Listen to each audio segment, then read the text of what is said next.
오늘 성경 말씀은 시편 84편 1절에서 12절입니다.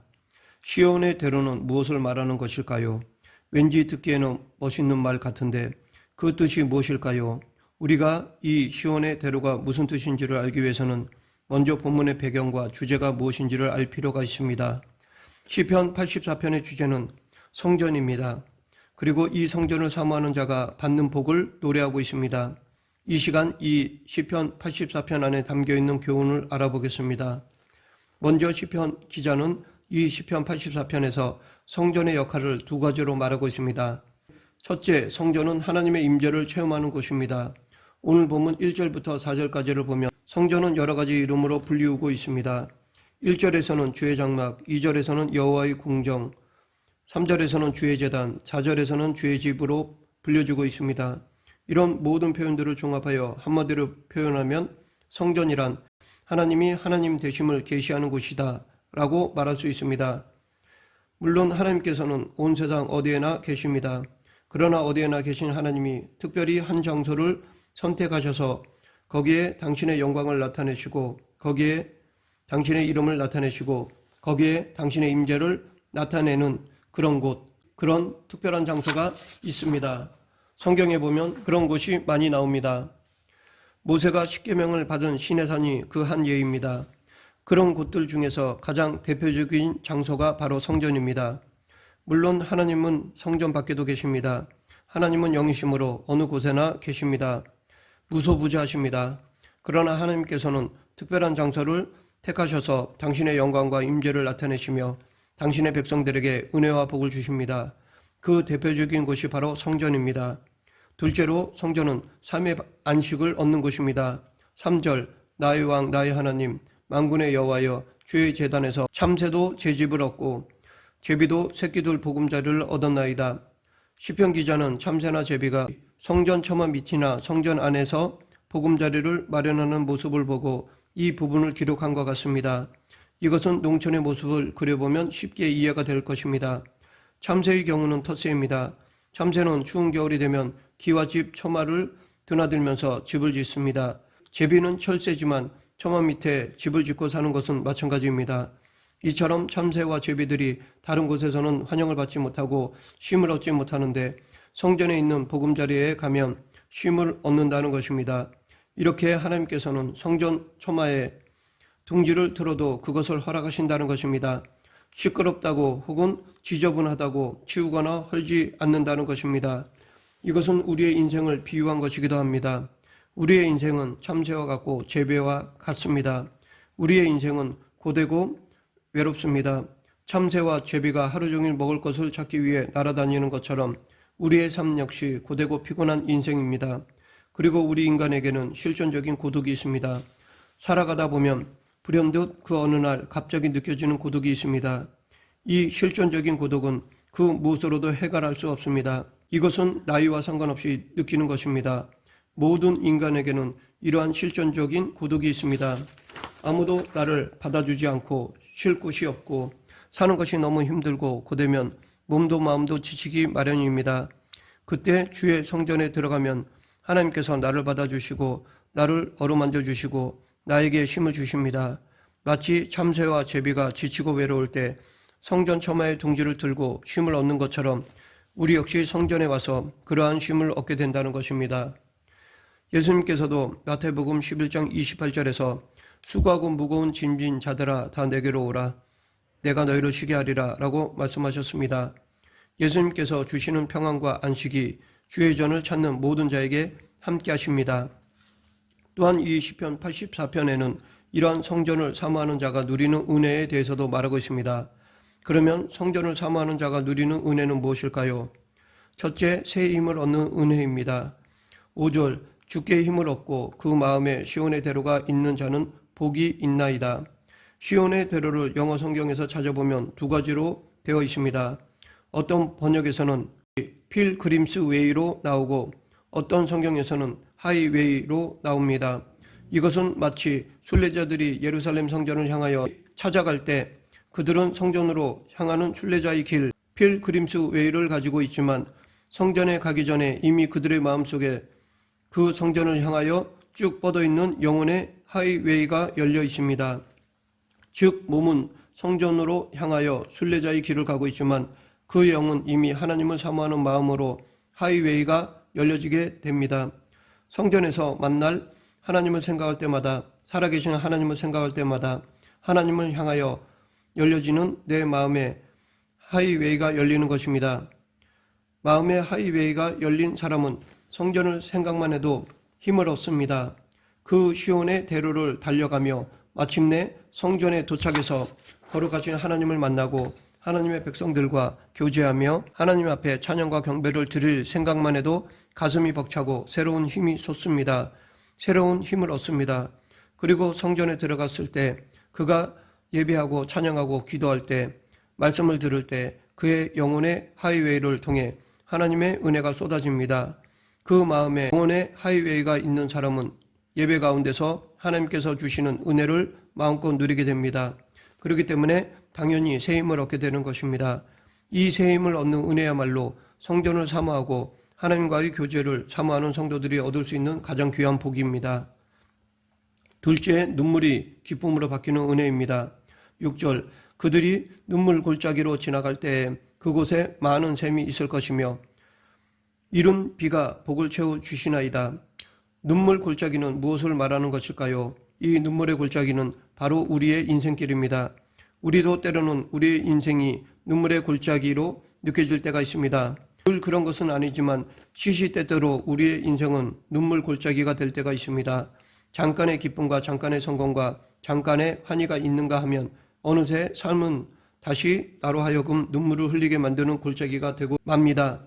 그런데 6절을 보니까 눈물의 골짜기를 지나가는데 갑자기 눈물의 골짜기에 많은 샘이 있게 될 것이라고 하였습니다. 이 샘은 은혜의 상징입니다. 기쁨의 상징입니다. 비록 지금은 눈물 골짜기를 걸어가고 있지만 하나님께서 그 눈물을 기쁨의 샘으로, 은혜의 샘으로 바꿔주실 것이라는 말씀입니다.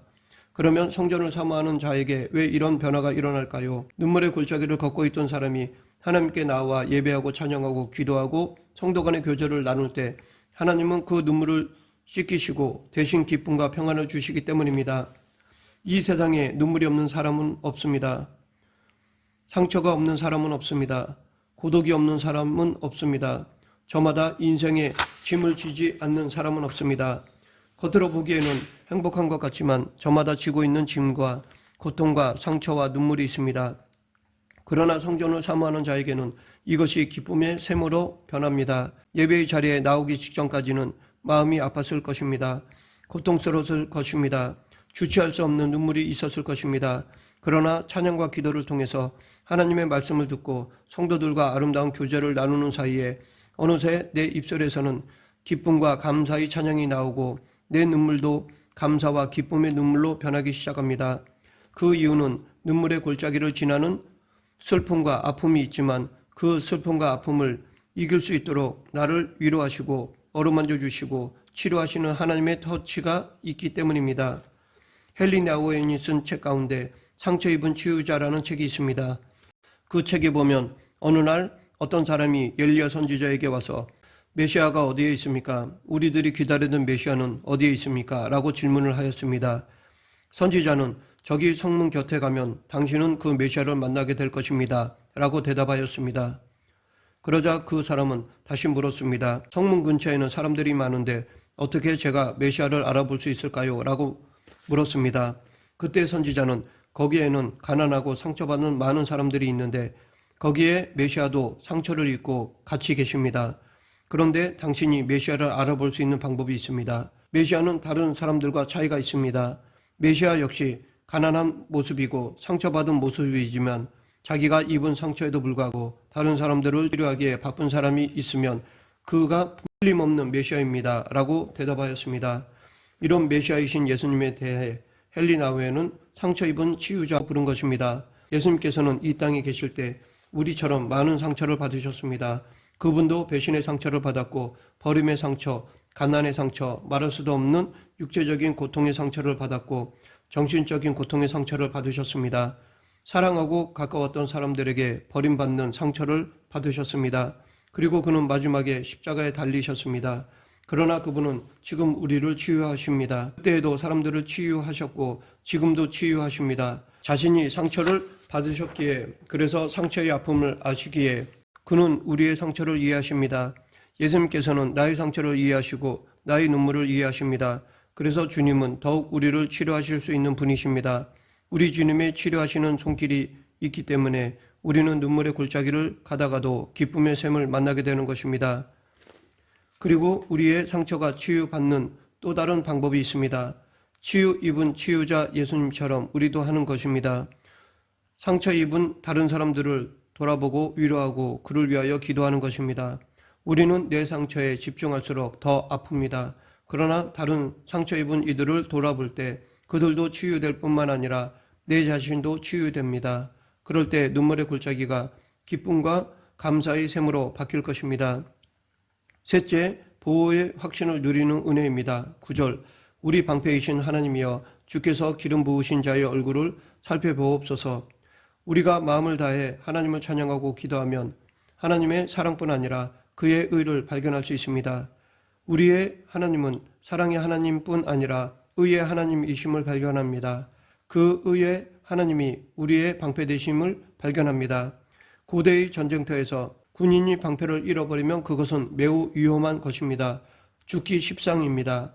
적의 공격으로부터 자신을 보호할 수 있는 방법이 없기 때문입니다. 화살이 날아오고 칼과 창이 와도 막을 수 있는 방법이 없습니다. 그러하기에 방패를 잃어버리면 위태하고 무기력한 군인이 되고 맙니다. 반면에 크고 강한 방패를 가진 군인은 담대하고 자신감 있게 싸움을 수행할 수 있습니다. 우리 역시 마찬가지입니다. 인생을 살다가 수많은 위협이 있습니다. 우리를 넘어뜨리려는 수많은 공격들이 있습니다. 그러나 예배와 찬양과 기도 속에서 우리는 하나님이 내 인생의 방패가 됨을 깨닫게 됩니다.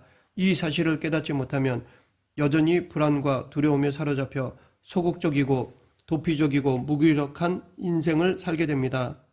그러나 하나님이 나의 방패가 된다는 사실을 깨닫고 믿으면 어떤 공격이 와도 자신감 있고 담대하게 살 수 있습니다. 다윗이 하나님이 자신의 방패 되심을 확신했기에 시편 23편 3절에서 내가 사망의 음침한 골짜기를 다닐지라도 두려워하지 않는 것은 주께서 나와 함께 하심이라 주의 지팡이와 막대기가 나를 안위하시나이다 라고 고백하였습니다. 다윗은 어떤 위기 속에서도 담대할 수 있었던 것은 하나님께서 친히 자신의 방패가 되어 주셔서 자신을 보호해 주시고 인도해 주심을 확신했기 때문입니다. 우리도 예배의 자리에 올 때마다 예배 드리고 찬양하고 기도할 때마다 말씀을 들을 때마다 이 사실이 확신되어지고 믿어져야 합니다. 왜냐하면 이 은혜는 오늘날 우리의 교회 속에서 우리의 예배 속에서도 동일하게 주어지는 은혜이기 때문입니다. 우리는 우리의 교회가, 우리의 예배가, 우리의 교제가 시편 84편에 나오는 은혜가 그대로 임하는 복이 있기를 소망해야 할 것입니다. 우리가 하나님을 사랑하면 할수록, 하나님의 전을 사모하면 할수록, 예배를 사모할수록 우리와 교회와 예배는 놀라운 은혜로 가득할 것을 기대해야 합니다. 실제로 성전에 와서 이런 은혜를 받고 예배에서 이런 은혜를 받은 사람은 세상에서 승리할 수 있습니다. 인생의 성공자가 될 수 있습니다. 왜냐하면 하나님의 능력이 그 사람과 함께하기 때문입니다. 말씀을 맺겠습니다. 우리도 인생의 승리를 원한다면 주의 전을 사랑하는 사람이 되어야 합니다. 예배를 사랑하는 사람이 되어야 합니다. 성도의 교제를 즐겨하는 사람이 되어야 합니다. 하나님을 향한 영혼의 하이웨이를 소유해야 합니다. 그래서 예배의 은혜를 누리는 사람이 되고 예배의 은혜로 오늘도 내일도 승리하는 사람이 되어야 할 것입니다. 우리 모두 하나님이 예배에 두신 은혜를 누리는 성도가 되길 간절히 축원합니다. 기도하겠습니다. 사랑과 은혜가 풍성하신 하나님 아버지, 형식적이고 예식적인 예배의 드림이 아닌 하나님을 만나고 하나님의 은혜를 체험하는 복된 예배를 드리는 성도가 되게 하여 주시옵소서. 예수님 이름으로 기도드립니다. 아멘.